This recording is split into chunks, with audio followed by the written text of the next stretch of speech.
Hi, this tutorial covers non-response bias. Okay, recall that bias is the tendency for collected data to differ from what is expected in a systematic way. Bias data can often favor a specific group of those studied. Bias jeopardizes the accuracy of the data collected. Studies can be carried out and evaluated better if different types of bias can be recognized. So we're looking at non-response bias, also known as participation bias. And it's a type of bias when an individual chosen from the sample cannot be contacted or refuses to cooperate.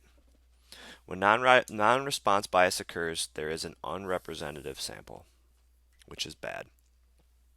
So let's take a look at an example where we may have some non-response bias. So a polling company is conducting a study in a certain city on people's attitudes toward their occupation. The company calls random phone numbers each day between the hours of 6 p.m. and 9 p.m.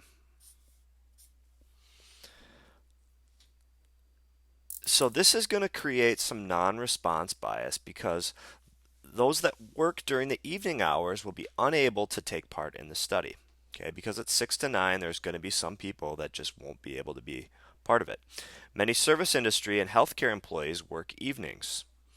Since these members of the population may have unique views on their occupation, non-response bias has occurred. Okay, so because these people are going to be unable to participate in the study because it's taking place during their work hours, we're going to have some non-response bias here. So that's the first example of when non-response bias could happen. Okay, let's look at a second example.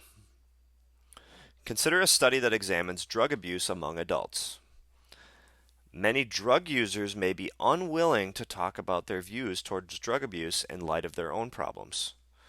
Due to these participation issues, the opinions of drug non-users would be overrepresented. So because the segment of the population that uses drugs, people that would be very important to this study, might be unwilling to talk about their own use, we're going to have some bias here. Again, leaving us with non-users being overrepresented in the study and users being underrepresented in the study. So again, creating this non-response bias or this participation bias. So that is the tutorial on non-response bias. Thanks for watching.